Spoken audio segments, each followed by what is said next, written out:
Welcome to Step Into the Pivot. We're your hosts. I'm Teresa Conti. And I'm Ivana Polonio. We talk with people just like you.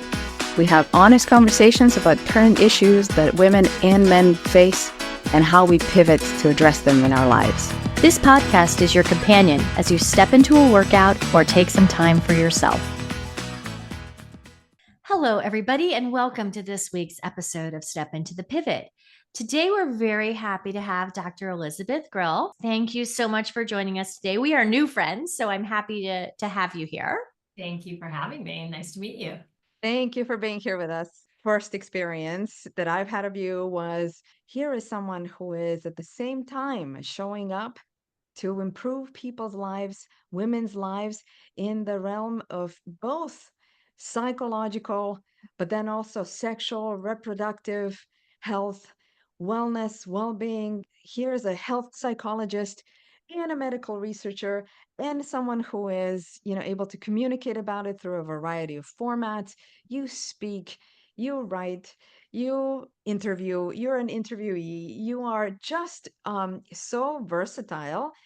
And still, probably the thing I'd highlight the most is like friendly and fun, Aw. approachable, and just, it's always a joy to interact with you.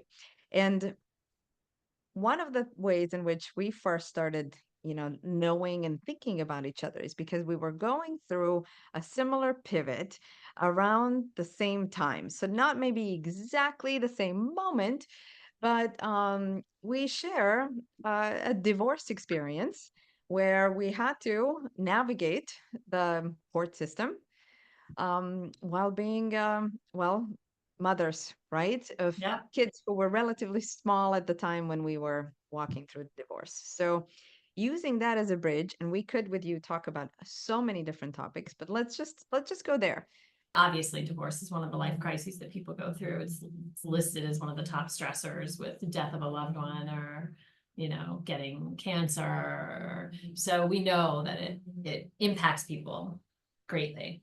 I think like you may have felt the same way when you're in it, you're just sort of putting one foot in front of the other. So I don't think you're like aware of that so much because you're in survival mode and you have kids to take care of and finances to figure out and whatnot. So that's pretty much where I was just survival mode, getting through it. I think there's something instinctual that just kicks in that people used to say, like, I don't know how you do it. I don't know. And my answer always used to be like, what's the alternative? To like crawl under the covers and never come out, which some people do, right, if they're suffering in that way, and then hopefully they get the help they need. But I didn't really see any other option but to just keep, moving on. I had a great support system of friends. I have an amazing career that I love and I'm so passionate about. So that definitely helped as a fallback. But the kids were young, my kids were young. I think my daughter was still in diapers when I divorced. So it was a brave decision.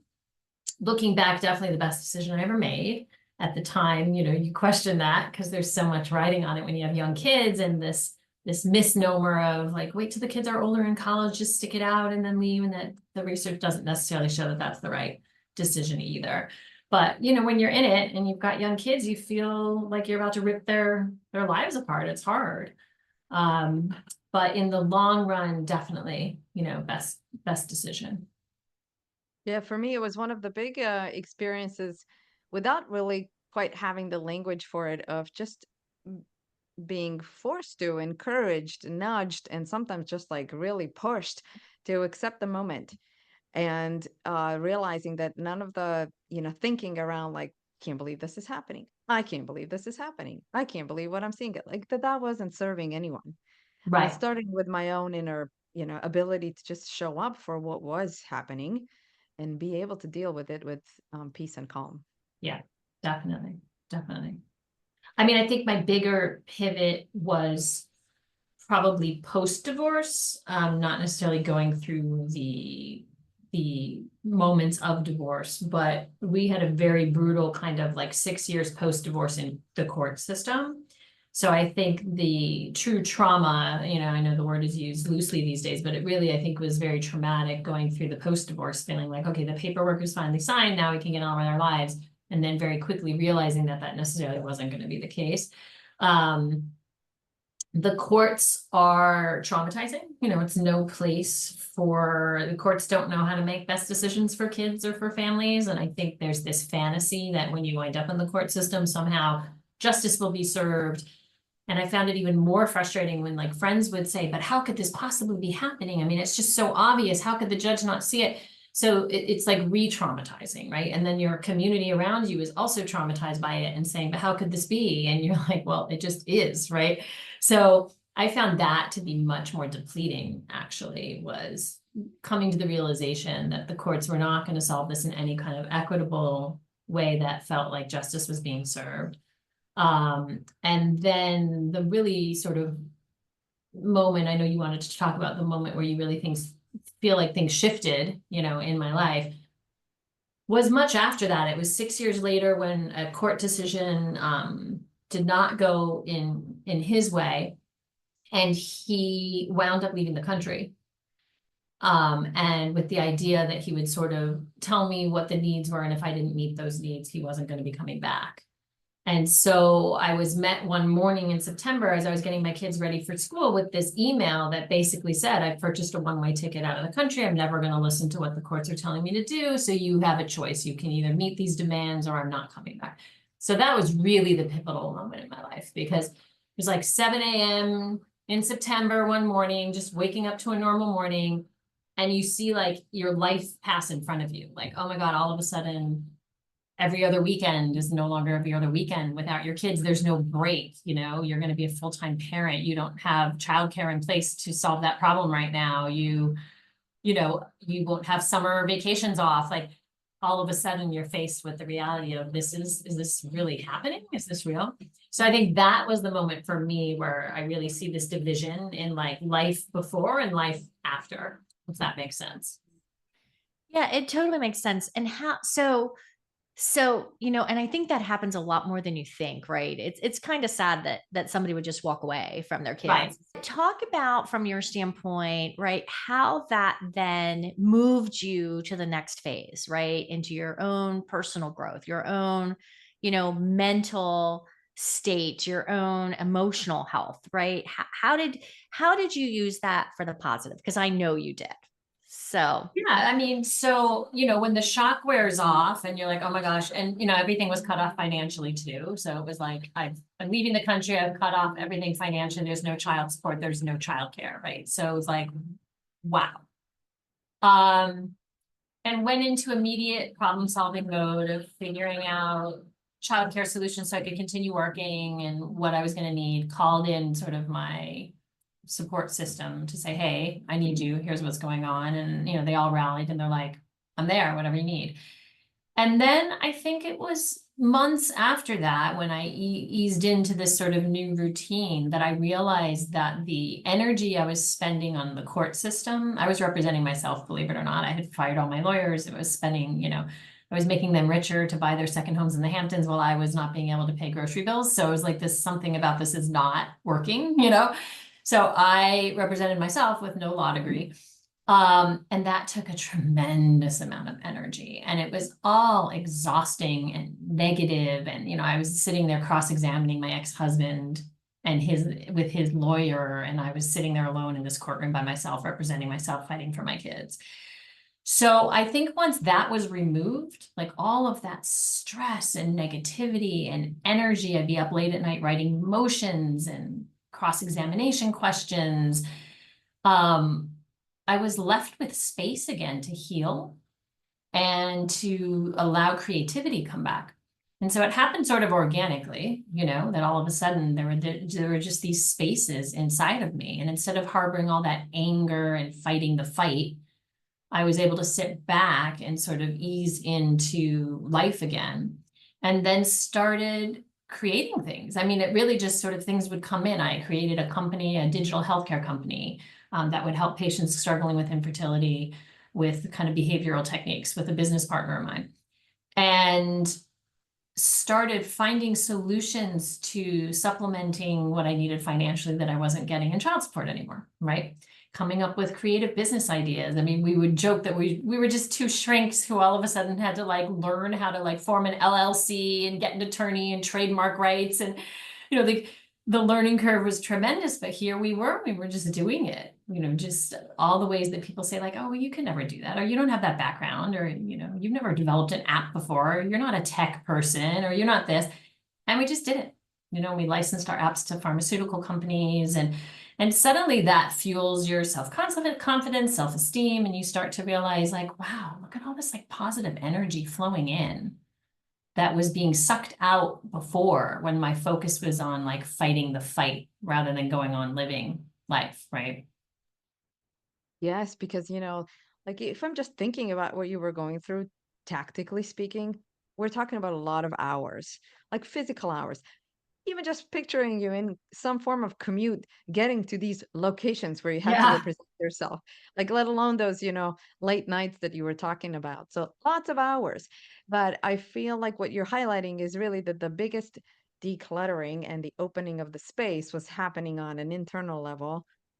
And then Yeah. that's really where the, availability started to come through when you were, Yeah, I'm downloading and really expressing some of going your inward, creativity. I think. Mhm. Every commute, I would listen to positive podcasts about how people kind of rose up from the ashes, and like survival stories, and how people like hit rock bottom and then climbed out. And I would almost use it to brainwash my thoughts. I would just like always have that playing in my car or in my ear when I was walking, as a way of continuing to know that there was purpose in this, and that the meaning would be, shown to me in time if I just sort of kept going. And my dad had always said to me, like, when you feel like you can't continue on anymore, dig a little deeper inside, like go inward, like it's all inside of you. And that always really stuck with me, this sense that you can look everywhere else, but actually where you need to go is inward. So I started a lot of meditation practice, a lot of these spiritual podcasts and motivational things. And then you just find like the strength inside is there if you learn to harness it and access it. So connect this for us, please, now with how you use that maybe, same conversation, the one that we're having right now, when you're working with the women that you're supporting. I'm careful to separate my own spiritual practice from my psychology practice. I see them as separate but together. Like I am who I am personally as a therapist because of my spiritual practice. But I don't bring that into the room with patients unless they bring it up, and that's part of what they are seeking. So I think any good therapist is not going to impose anything that they believe or that they practice on to their patients. So I really let the patients guide where they need to go, and I just help them understand, their path may not be my path, help them understand where they're at in their journey.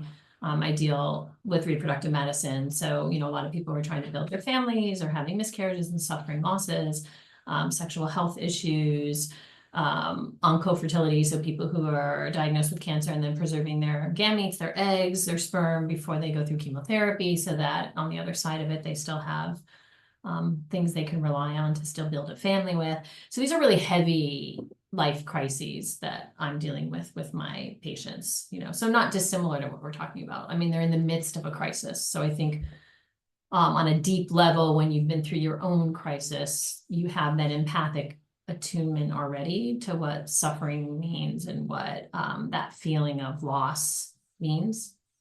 Mhm.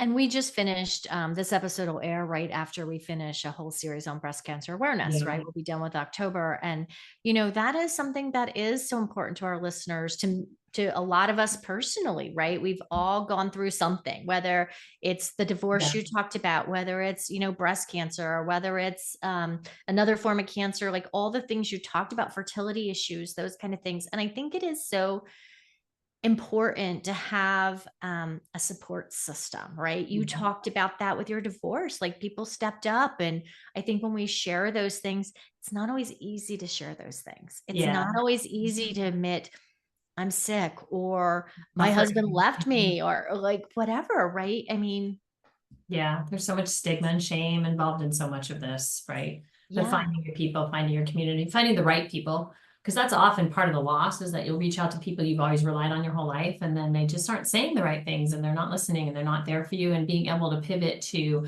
someone else, a support group, a therapist, maybe someone that you meet in the waiting room somewhere, you know, and being open to finding the support. The support's there if you keep looking, and knowing that it may not be all the people that you're used to relying on, and that's okay.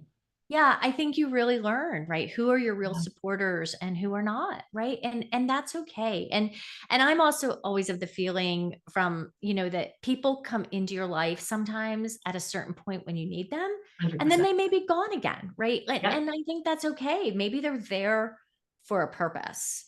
absolutely. Being open to that is really, really important. Yeah. I found that for myself, and I do encourage other people to just be open. I think finding meaning in suffering is key. Finding the silver lining, and it's often hard to talk about with clients because, you don't want to minimize their suffering, but making meaning of the suffering is what helps people get on. It's, I think, what makes the difference between post-traumatic stress and disorders versus post-traumatic growth. People who are able to sort of take their suffering and move on from it. And sometimes you just don't know how it's going to come, right? So being open to the people that come in, getting curious about that, like, I don't know, maybe this person popped into my life for a reason. All of that court work I mentioned, and about how it was so traumatizing in the moment, and how I just didn't know how I was going to be representing myself and doing this hours and hours of work without any law degree.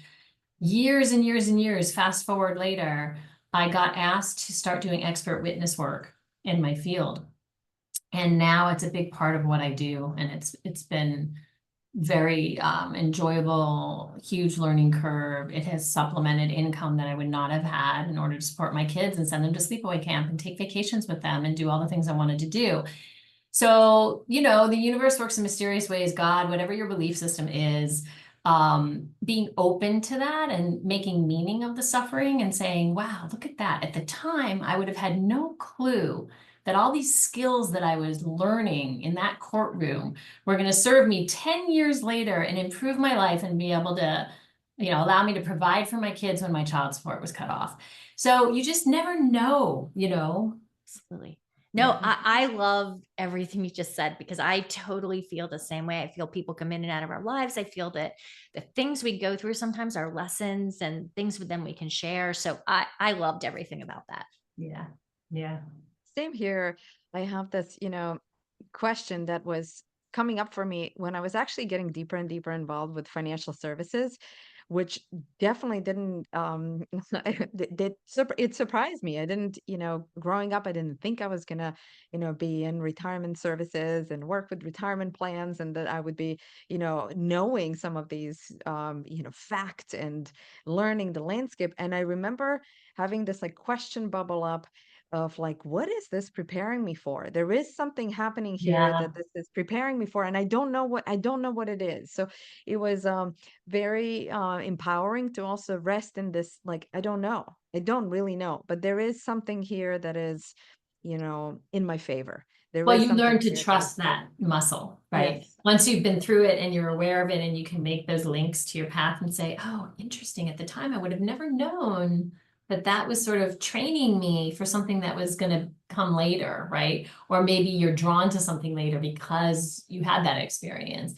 So I think you learn to trust that then in your life. Like, but sometimes when things don't make sense, you're able to say, who knows? Who knows what this is training for? This may be training wheels for something later when I'm going to ride a different bike, right?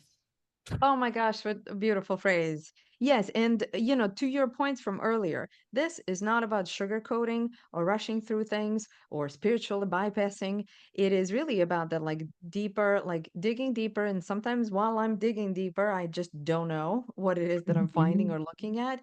But it cultivates a certain curiosity and a disposition of openness to learning, which I think Absolutely. is really key, no matter what I guess the context is. So it feels to me, Teresa, like Liz has already answered the question, how were these pivots a step forward, like at least twice? I But think she did too. I mean, Liz, we're almost out of time, but if you have anything you'd love to add for our listeners, our last question is always, how is this pivot a step forward? And I agree with you, and I think you've answered that a few times in a few Yeah. different ways.